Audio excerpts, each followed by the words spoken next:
Hey guys, and welcome to the Project Millennial podcast. My name is Nick Macri. I have the pleasure of being joined today with my good friend Ryan Kidd. Ryan, you're in North Carolina in Raleigh, right? That is correct. Thank you for having me, Nick. That's so awesome. And so the Project Millennial podcast is really something that I came up with in terms of the idea behind it was really let's dive into social media. What makes a millennial? Why are our lives so intertwined with social media? Let's get behind the mindset of millennials, young entrepreneurs. Let's talk about business, how to start business, how to get into real estate, things like that, and just talk about why there aren't more young business owners and young millennials and why it's so frowned upon in our generation. So I thought there'd be nobody better to start with than Ryan Kidd, my good friend from back in college, back at NC State that we went together. So, Ryan, I just want to start off by asking you something. Yeah, Wolfpack. I just want to start off by asking you something. You recommended me an amazing book. It's called The Power of Now. I think actually we both have it here. Been reading this lately, and this is I appreciate. There it is. And I appreciate you giving me a copy because it's really changed my life. And I wanted to ask you, what was the reason you thought to give this to me? Because it talks a lot about social media and kind of how it's changed people, in society. Mhm. The main reason I gave it to you, Nick, is well, it's a book I actually gave to a lot of my close friends. And it's a book that can teach a lot of lessons and really showing the importance of interpersonal relationships that you have with people. And just understanding that the only thing that ever matters and real is what's right in front of you right now. Everything else is just your mind telling you, oh, it's this or could be that. And in reality, you have to enjoy what you have in front of you, and you have a couple options on how to address it. You can accept it for as it is, you can remove yourself from the situation, or you can change it. Any other decision you make is an indecision, and that's an incorrect decision. So, as someone that is young and ambitious like you, I think I want to make sure that you know that, which I think you've known that, and you're learning that through reading this book, just how important it is to seize the opportunity you have right now. Yeah, and I think that's a common theme with a lot of people in our generation is that there's so many people that are caught up in Instagram and social media, and they never focus on today and just being Mhm. happy. That's why you see there's a lot of studies out there that say that Gen X, Gen Z, millennials, they're actually more depressed than ever, even though a lot of our parents would say that we have it easier, right, or we have it better. Mhm. But there's a couple things that I'd like to touch on that I think really influence these studies, right, of being depressed. I think some of it is there's a lot more pressure because when your life is supposed to be easy, I think Mhm. we forget that a lot of people live very tough lives. Right. And so it's this weird paradigm where our parents think that we should have, we have it easy, and Mhm. so then we overcompensate, and now we are in this weird place of doing enough but not doing enough. And where do I go from here? How do I be happy? How do I make my life have meaning? And so do you think it's really changed? I mean, I know that 20 years ago, 30 years ago, is always go to college, get a degree, go get a stable job. Where are we headed as a society? Mhm. I mean, you bring up some great points, Nick. And I think the biggest difference with our society is comparison. It's so easy to go on Instagram and to see someone, whether that be in the same gender or different gender, and say, wow, look how beautiful they are. Oh, wow, look what they have. And the funny thing about social media is no one's going to post the downs or the lows. Everyone's always posting the highlight reel. And that's something that you have to remember and be cognizant of, because we all, as people, we have our struggles, we have our inner demons, we have things that we're working through. That's what makes us human. And I think remembering that is really important when you're managing social media, because I think when leveraged correctly, it's a fantastic tool. You can meet a lot of people, you can network, you can build your brand. But again, it's a paradoxical thing you have going on here, and you want to make sure that you balance the fine line because it can be difficult. Yeah, I think That you're spot on. I think that it's the haves are posting on social media and the have-nots are looking at and viewing what you have on social media. And so it's this weird, scenario where you have people that are trying to portray that they have a lot and that they are doing, a lot of things, and maybe they're overcompensating and and overstepping their bounds. And then you have people that view these things on social media and they say, "Man, I don't have any of that. How do I get these things?" Or, "Man, Mhm. I'm just never going to be there." And so then that I think that causes a lot of what we've been talking about. So I mean, this book though, again, I can't thank you enough for. I'll put it so you guys can see it. The Power of Now. Eckhart Tolle. This guy is amazing. He's a spiritual writer, Mhm. in everything. And in essence, he basically again describes just some of the incredible, you know, he explains basically, and I'm trying to break it down for you guys, but basically what he does is he takes a lot of things that we take for granted, like happiness and just the simplicity of just relaxation and prayer and meditation and just being in the moment. And he just puts it into words that I mean, I have goosebumps reading this, Mhm. you know, and it's amazing. But anyway, I just want let's kind of shift topics now, or get to let's talk about like millennials and young entrepreneurs, right? So Right. Ryan, tell us a little bit about yourself. I mean, after college, you got into a very good job at Verizon. Mhm. But what's fulfilling for you in your career?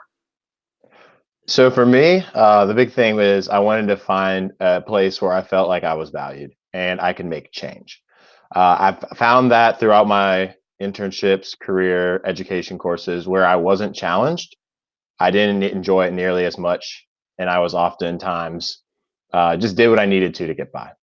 But when I found myself in an option where I needed to A, sink or swim, or B, really push myself to the next level, it might have been uncomfortable in that moment, but I found out afterwards I loved it. And it started to teach me to love that process along the way. So I was fortunate enough to get an offer from Verizon Business, an early career program after I graduated from North Carolina State University in May of 2018. And I started shortly after there in June of 18. And what I found from the beginning is that they gave me so many opportunities to succeed in the roles, and that's what really drug me to that job. Is hey, if you want to do something, the opportunity is here. You just got to go get it. And sometimes you're going to find that a path might be blocked, but you can make a path, and that's the beautiful thing about it. You can be a trailblazer, and shortly after being there about a year and 3 months, I got my first promotion, which was the first among my peers to get that. And I continued on the same project, but in a larger capacity. Now I'm a tower lead. I'm managing change management, working with the sales team cross functionally, as well as the engineering team and the project team to deliver and implement this solution for a Fortune 20 company. So, I mean, the fact that I've been able to do this and the fact that the project team has uh, given the confidence that in me to believe in me to do it really says a lot. So again, it's really about, in my opinion, a finding people that believe in you and keeping them around, and then B, just knowing that you can really do anything you put your mind to, and your biggest enemy in life, and what this book will teach you, is yourself. And you got to be able to balance that because you're your own biggest critic, but you're your own biggest proponent as well. So Yeah. Your mind is your biggest strength and your mhm, biggest weakness at times. exactly. But I just want to highlight on that. So, what makes you get out of bed every morning and get to your job and want to be there? Is it knowing that you have a really good starting salary for someone that's your age, and man, look at you just bought a house, man. You just you are at 23 buying your own place. That is something that not a lot of us do. I met some realtors that bought their first house at 20 or 21, and they give me so much motivation and inspiration. Because as a young business owner, young entrepreneur, that just motivates me to think like, man, that's you taking a big step, Mhm, and everything. So And I was happy to be a part of that journey for you. Yeah.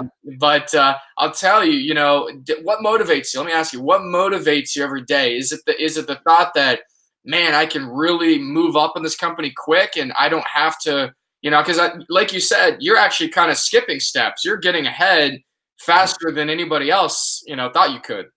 Right. Um, it's an interesting question. So my motivation, I'd say, just every day is to become a better version of myself. And I didn't really know what that meant for a while. At times, I thought, chasing the money, chasing the next job that would get me that, more money and gain tangibles in life. But I've kind of taken a step back and restructured and found a lot more happiness in seeing what I truly love and adding more value to those intangibles, such as experiences, taking trips, building stronger friendships. And I think that in turn, along with my passion. So for me, it's to make the world a better place or make what I'm doing better than where I started. So for instance, like with Verizon, the project I'm working on, I can wholeheartedly believe that I've made this project so much better since when it started, just based on my ability to work cross functionally with these teams, and ask the questions in the room that some people may not want to ask, and go above and beyond and create reports that need to be done. So, I get up in the morning and I tell myself, I'm blessed to be on this earth. And I think all of us are. The fact that we're here is amazing in itself. So why not make the most of it while we're here? Because life is precious and it's short. And I hate to bring up the fact of the death of Kobe and his daughter. Yeah. And the other seven involved. But it really tells me that you never know when your time's here, and it makes it you have to make yourself aware of that and do the most with it, because you know you never know when your time's going to come. So I always just work to make myself the best me I can be. Yeah, and so you do bring up Kobe Bryant. I think one thing that makes him unique to us and people of our generation is that we grew up with him. Mhm. I'm a huge Celtics fan. I got the Patriots shirt on right now. Obviously, they're not playing this weekend, unfortunately, for the first time in a long time. But big Celtics fan, and I always grew up just watching the guy. Every time he touched the ball, I was like, oh no, he's going to do something amazing, and Mhm. what I always appreciated most about Kobe was that his dedication day in, day out. You would hear Mhm. stories that he would go to sleep, like 2 a.m. after a long night, maybe had a couple drinks or whatever. He's out at the bar or a club or whatever, and he's like hanging out with teammates or whatever. Then he's in the gym next morning, like 4 o'clock. I mean, it's amazing stuff like that. His dedication was just, I always respected it, even as a fan of a rival team. Mhm. And I think that's something that I want to touch on, especially for anybody listening that is maybe out there working at a job that's not very fulfilling. We have friends that work in places or have jobs that they're good jobs, they're really good jobs, but it's just there's something missing, right? They're not fulfilled by their job. And I think anybody that's listening and is wondering, man, can I go out and start something? Can I really go out and start my own business? Can I change careers even, right? For anybody, of any age that's out there thinking, can I take that risk? I mean, it is a risk, but it's the dedication that's the barrier to entry. The barrier to entry is not financial. It's not because you can find money. I firmly believe anybody needs money that people will get help. My business partner, Bill Price, when he got out of college, he wanted to go open a Subway. And he tells me, he's like, Nick, I didn't have the money. He's like, who did I get it from? I borrowed it from cousins, family, friends. I went around and said, hey, I need you to trust me, believe in me. I'm gonna be successful, and I'll pay you back and then some and give you a return on your investment, right? And so Right. you went out and got the money. And I think that a lot of people have access to that. Not many are willing to pursue that, or not many are willing to even ask the question. But there are those barriers obviously that can be overcome. It's a challenge, but I think the first challenge that you got to overcome if you're looking to take a leap, whether it's in real estate or a business that you want to start or anything really, is, are you dedicated? Are you in or you out? That's why I always come back to me. I always say that to anybody. Are you in or are you out? You got to be 100% in, got to be Mhm. 100% out, right? Right. There's no in between. I think that's a great point you make there, Nick. And that's something that I really embody is that whole I'm either in or I'm out because we don't have a lot of time. And the time you put in, you want to make sure you're working towards what you want. And, for me, I think there's a couple of things, from a physical perspective, I go to the gym about 4 to 5 days a week. And when I go in there, I work myself harder than I can every single day. Again, that mama mentality, you got to continue to push yourself. Just a little bit more each day will create amazing results down the road, exponential results. Mentally, I like to read. Right now, I just finished The Power Now recently. Guess what I did when I finished it? I turned it right back over and started again. Nice. Because the thing is, yeah, you can learn a lot, but there's things you're going to miss. And there's things at the end of the book that tie back at the beginning that you never noticed the first time through. And if there's something that's so important to you, like that I embody, such as The Power Now, I want to make sure I'm really taking it for all that it is. And then kind of going back on a spiritual perspective, you want to continue to open your mind and understand how the mind works, and just continue to build relationships with people. Yeah, I couldn't agree more. I think you're right on the money there. I think that's something that people in our age group, any age group really can embody is just uh, wanting to get into the details too much. I think sometimes and missing the bigger picture, right? Mhm. So I think, as a society, get into these details and these little things because why? We see them on social media. We get so caught up on being perfect. Nobody's perfect, and I think just do it, right? It's so simple, but just find something you love and just do it every day. Have your nails that keep you grounded, your morals that you live by. Have your if you live by a certain quote, or by words of advice, words of wisdom, live by them. Do it every day. Don't, do it some days and some days no. Like Mhm. every day. It's got to be an everyday thing. And I think it's so important for anybody listening that, if you want to grow your business in 2020 and you don't want it to be like 2019, but you're doing the same thing that you did in 2019, you are crazy because you got to change, right? Einstein says doing the same thing over and over and over and expecting different results is insanity. And so if you want 2020 to be different than 2019, well, you got to make change in your life and in your systems, your routine, your every single day. It's something you got to do. Like one thing I am not doing well enough. I also want to be in the gym 4 to 5 days a week. I'm not getting up early enough, or when I do get up, I get right to work. I need to find that priority in my life to be consistent. Sound mind, sound body, and I think that's so important. So, when do you get up in the morning, Ryan? Let me ask you something. When do you get up in the morning? Well, it's embarrassing. I get up a little later than I like to. I'd say probably about 8 a.m. 8 a.m. I'm gonna And I start. go to bed about 11:30 to 12. So I like my 8 hours. Ideally, I would shift that to about 11 to 7. Yeah, I'm gonna start asking everyone I have on the podcast, who when they get up in the morning, when they start their day. Our alarms go off at like 5:30, 6 o'clock, but I really want to get to like 5 o'clock or even 4 o'clock. I know I'm crazy, but I want to get to like 4 o'clock in the morning. That's when a lot of successful people supposedly get up. But I want to see if there's any truth to that. I know my man John Smith, who I'm looking to have on the podcast next week. He's up at like 4:30 every morning, and then he's in the gym at 5. He's a warrior. Jay Barabee, same thing. He's a big coach that I work with. Awesome. He's always up like 4:30. I get a audio message from him like every morning now. He's like, Nick, how you doing? Wake up. Let's do this and that. He's pitching ideas already. It's like 5 o'clock.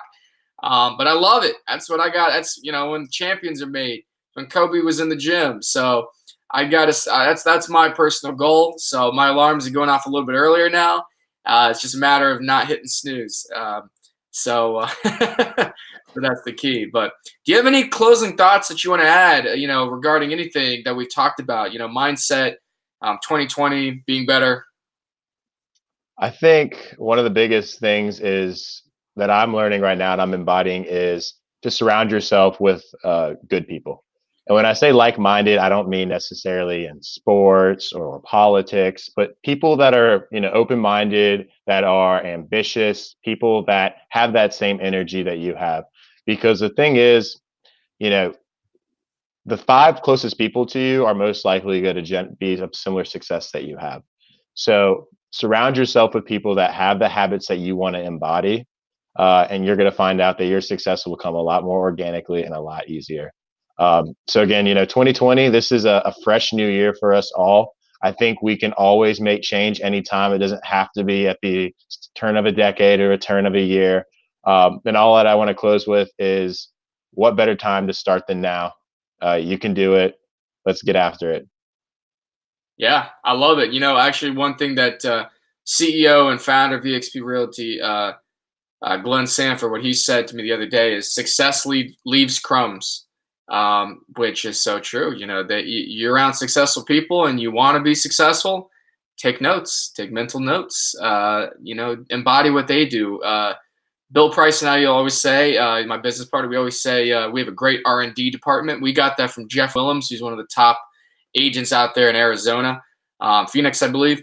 He and his team did like 5,000. They've done like 5,000 transactions in their lifetime. He said we have a great R&D department. I was like, research and development. He's like, no, rip off and duplicate. Uh, so you got to take what the best are doing, rip it off, duplicate it, because if it ain't broke, don't fix it, right? So keep doing what works, and yeah. So Ryan, I just want to say thank you so much for coming on the podcast today.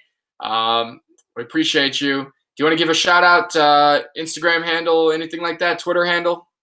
Yeah. Again, Nick, I really appreciate the time on the podcast. Having me as your first guest really means a lot. And again, I'd like to say it, just let you know how happy I am for you, man, and excited for your future. If you want to follow me on Instagram, it's at the Ryan Kidd. Yes, THE Ryan Kidd with two D's.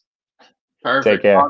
Well, like I said, we're Millennial Podcast, talk a lot about social media. Got to do that shout out. So I appreciate that. So guys, you've been listening to the Project Millennial Podcast with Nick Macri. Thank you so much to Ryan Kidd today.